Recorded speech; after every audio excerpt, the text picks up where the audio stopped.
So happy Father's Day. And I don't mean just to those of you who are biological fathers, and I don't even mean just to those of you who are male. I mean, like we talked on Mother's Day, it's about the female principle, that mothering, nurturing principle, and it's all of us. So happy Father's Day to you for the protecting, providing aspect of yourself that's there in all of us. So because it's Father's Day, I thought we could maybe discuss this little bit of idea of God the Father. Now we have that. And it's funny that the generation that thought of God as a very stern and strict disciplinarian is also the generation in which fathers acted stern and strict and disciplinarian. And I wonder if there's a bit of a chicken and an egg enigma here. You know, which came first? Did the fathers in those days act stern and strict and judgmental because they wanted to be like God?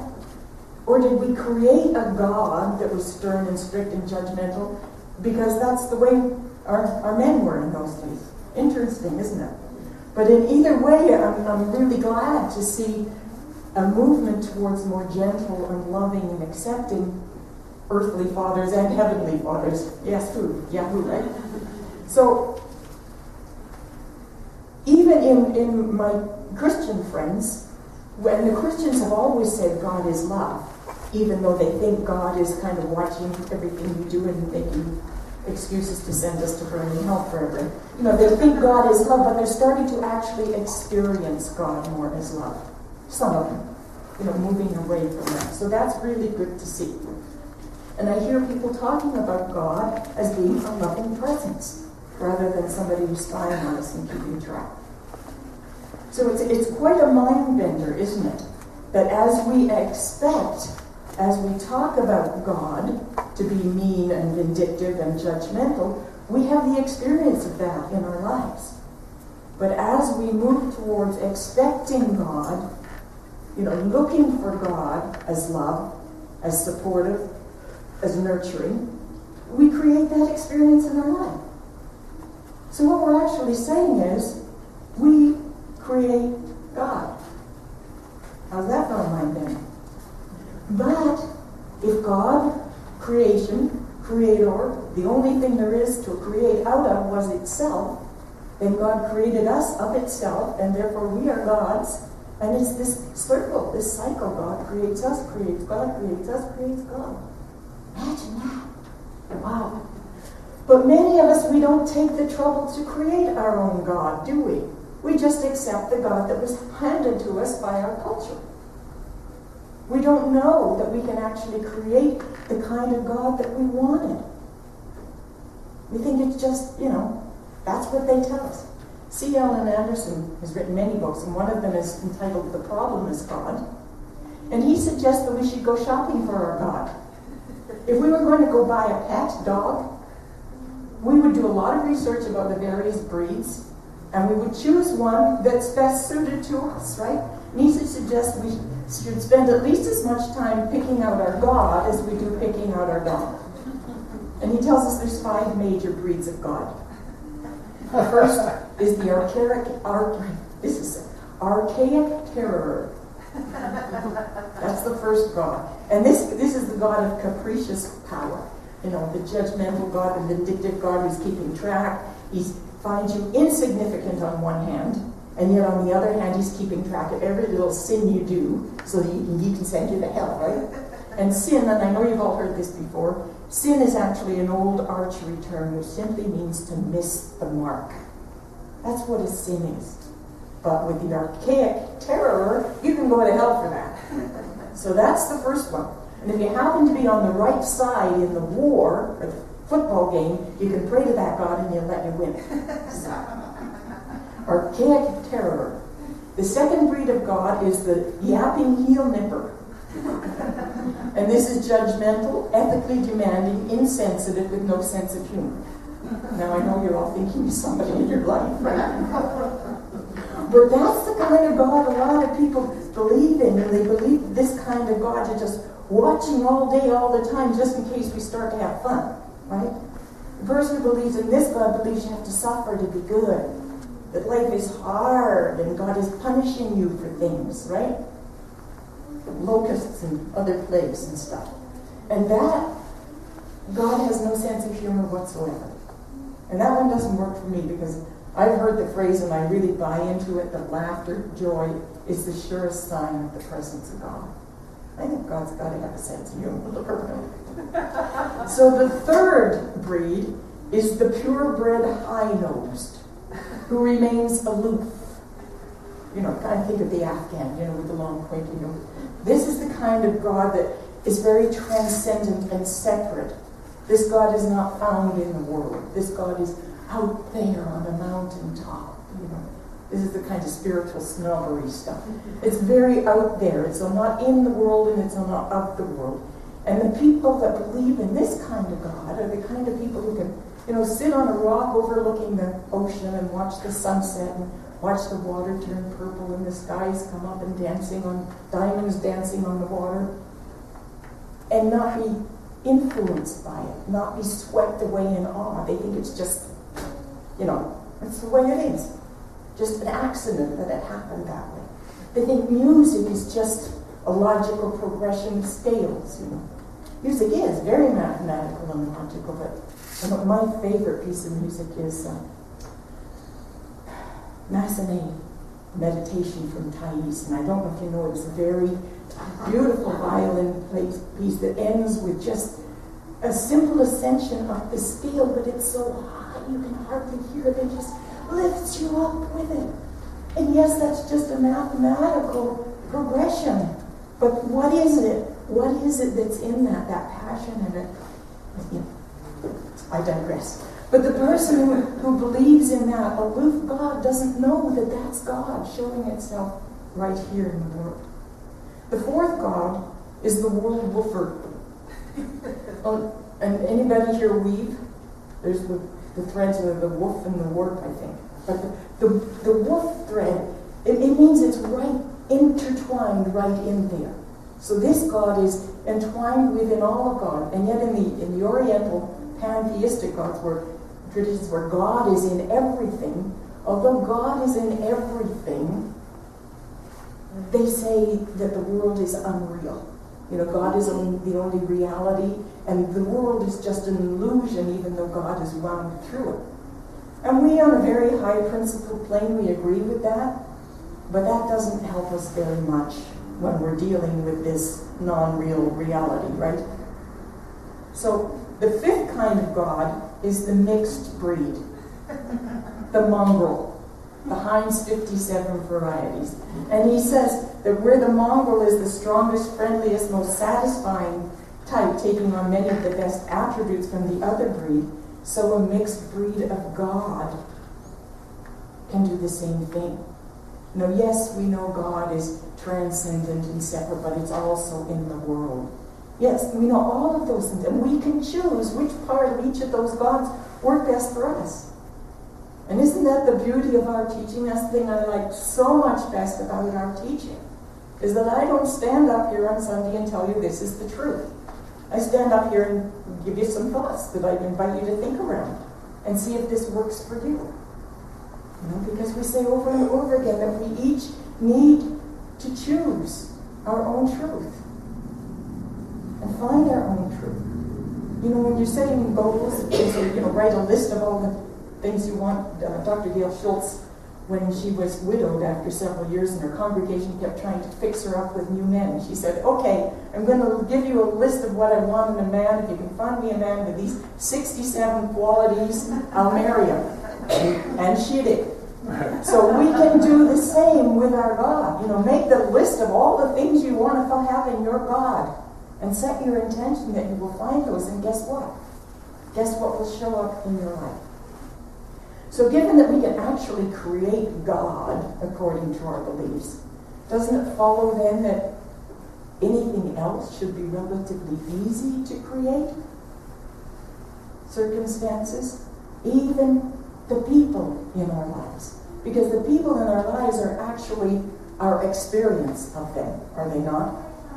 I mean, look around the room. Some of you experience Lana in one way, some of you experience Lana in another way. Lana's Lana. Right? but our experience creates our reality. So we could actually even, getting back to the Father's Day thing, we could actually even create our earthly fathers. So it seems to me that nobody doesn't seem like there's very many people who feel very neutral about their fathers. They're either it's like maybe it's from so much TV. It's either my father was Father Knows Best, and I'm Daddy's little girl forever, or he was Pa on Gunsmoke Bonanza, or wherever Pa was. That. Or vast majority of people seem to have some resentment about their fathers, right? And it's true. A lot of us have been hurt or abused or suffered at the hands of our fathers. And the thing is, what are we going to do with that? What are we going to do with that? If we blame our unhappy childhoods and our unsuccessful lives on our fathers, here's the secret. If you're going to give your father the blame for your failures, you have to also give him the credit for your successes. No way, right? So, and also, this tendency we have in the modern era to try and rediscover and heal our inner wounded child and all that, it's really good stuff, but you find some people get a little carried away with that. You find sometimes that the revisiting and worrying about it actually does more harm than the unhappy childhood did in the first place. Because the way we can turn that around is to make a different decision about it. We're not so much victims of our upbringing as we are the results of our choices about how we're going to handle that upbringing. So yes, I know a lot of people who have dysfunctional childhoods, and that has resulted in unhappy and dysfunctional adulthoods. But there's just as many people, and maybe lots more people, who have made the choice to develop the strength and the courage to rise up and overcome and rise up and really accomplish something. Maybe not just in spite of their upbringing, but maybe because of their upbringing, because of the choices that they made to do something about it. So if you're feeling resentment or blame toward your father or anybody, let it go. Just let it go. It's that easy. But there's a price. And the price is you have to stop telling your story about it. If you want to be free of your past, you can never tell the story again. And you can never use it as an excuse again. But you've got yourself freedom. Parenting in the last 2 or 3 generations has taken such a turn, hasn't it? Towards that loving, nurturing father instead of the strict disciplinarian. Ooh, wow. But maybe in your father's generation, maybe your father didn't have that example.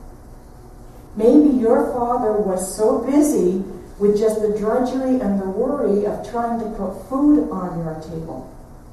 Maybe your father didn't have or didn't think he had the time or the energy or the strength to love you in the way you thought you wanted to be loved. Maybe your father didn't know how to be loving and kind and understanding and sensitive. But maybe he did the best he knew to do. Bless him. Dr. Emma Smiley in Victoria always used to say that. Whether it was somebody cut you off in traffic, he's doing the best he knows. Bless him. So this doesn't even have to condone everything you did. He did. And it doesn't even mean you have to love him. And be easy on yourself if you can't love him. But can you bless him? And I looked up bless in the dictionary, several different dictionaries, but I like Ernie Holmes' definition best. Ernest Holmes says that a blessing is a constructive thought directed toward anyone or any condition. You bless a man when you recognize the divinity in him. Our teaching is we are all divine. We are all sparks of the one, no matter what mistakes we make. So we bless each other when we recognize that, when we make a constructive thought. So, I've been using the examples of fathers today because it is Father's Day, but we can apply this to any relationship in our life. any relationship at all. Our relationship becomes what you expect of it, what we expect of it. And just as we all experience the effects of the type of God we believe in, we will come to expect that relationship, the effects of any relationship we believe in, whether it's parent, child, spouse. What do you expect it to be like? So because I love to give advice, because I can, I have a few words of advice for fathers. Number one, expect your child to be wonderful. Expect that. Not sometime down the road, not when such and such an achievement is accomplished, but expect right now that the child is wonderful, and the result is immediate. The child is wonderful. Right? Tell the child that he's wonderful, she's wonderful. We've all seen parents who are constantly telling children that they're stupid or lazy. And guess what? Our kids love us so much that they will do anything to make us right. So if we tell a kid he's stupid, he's going to be stupid. If we tell the child that she's wonderful, she is wonderful. So tell them, and show them. And as I say, fathers in my generation, and maybe your generation, they didn't know how to be tender and loving. Fathers didn't hug their children in those days. Lots of mothers didn't even. But now you can do that. Pats on the head, stuff. I have a very close friend in Victoria. When I first met him, his son was 14, and he was raising his son as a single father. And at 14, his son, first place we went, was in a park, and the son was still holding his dad's hand. And the dad encouraged that. And that boy today is a wondrous young man. When I left Victoria, he surprised me. He made a beautiful CD of some of the golden oldies songs that he thought I would enjoy to play in my car on the way. How many 18-year-old boys think that way? So show them by example how to be loving. And experience your child. Lay aside all your expectations and your ideas of who you think your child is, and really being open to experience them. Don't assume your child thinks you do, or like the family does, because you've got some big surprises in store for you. You do. And talk to them. Better yet, talk with them. Really listen to who they are. Because it's only when you can truly experience who your child is that the child can get the experience of who you are. Otherwise, there's this big thing here, right? And save the advice, because they can't hear it. My number one rule, never offer a kid advice, no matter how old the kid is, until they ask for it. Because they can't hear it. And learn from your child. What a concept that is, that we can learn from our children. You all know the 100th monkey syndrome, where the monkey's on an island in Japan. One monkey learned to wash the sand off her sweet potato before she ate it. And the other monkeys started watching it, they started doing that. And there came a time when suddenly, critical mass, all the monkeys began washing their tables. And at the same time, on other islands in the Pacific, other monkeys began doing that. Because it just became public domain, if you will. It became part of the universal wisdom and the universal knowledge. And we see that with our kids, don't we? We see the grandchildren being born knowing what to do with a computer. 50 years ago, we couldn't even comprehend what the computer was going to be like. And it's in our physical development. Children now are taller and faster. They run faster, they jump farther, they break Olympic records all the time because we're getting stronger physically. Intellectually, the children are knowing more than we knew because stuff wasn't even invented yet. Could it be true also spiritually? That our children are actually born more advanced spiritually at birth than we've taken 50 years to get to? Is that possible? Look at some kids these days. So be open to be willing to learn from the children. I heard a story of a little 3-year-old boy who was crushed under a garage door. And he actually was pronounced dead, but they did revive him and he survived. And this child was too young to have ever heard, the near-death experiences that are so prevalent out there. But he tells the same story about the beings in white that he called birdies that took him to this place of light, but then told him he had to go back and play baseball and tell people about the birdies. You know, and the father said just listening to the child on that lifted the whole family to a whole nother level of spiritual consciousness and awareness. So we can learn from our children. So I'm inviting you on this Father's Day to create for yourself an experience of your earthly father, an experience of your heavenly Father, if you want to use that term, free of judgment, free of conditionality, free of blame, free of fear, even free of idol worship. Just allow your Father to be a human being, having a human experience, making human mistakes, and at the same time being a spiritual being a divine expression of God, because that's what we all are. God expressing itself on earth. And I invite you to create for yourself a God that is so much more than just a father figure image, and much more than a mother-father God. You know, both of those, but also the creativity, the strength, the love, the abundance, the peace, and the joy that is your rightful inheritance, just by being who you are. Happy God Day. Namaste.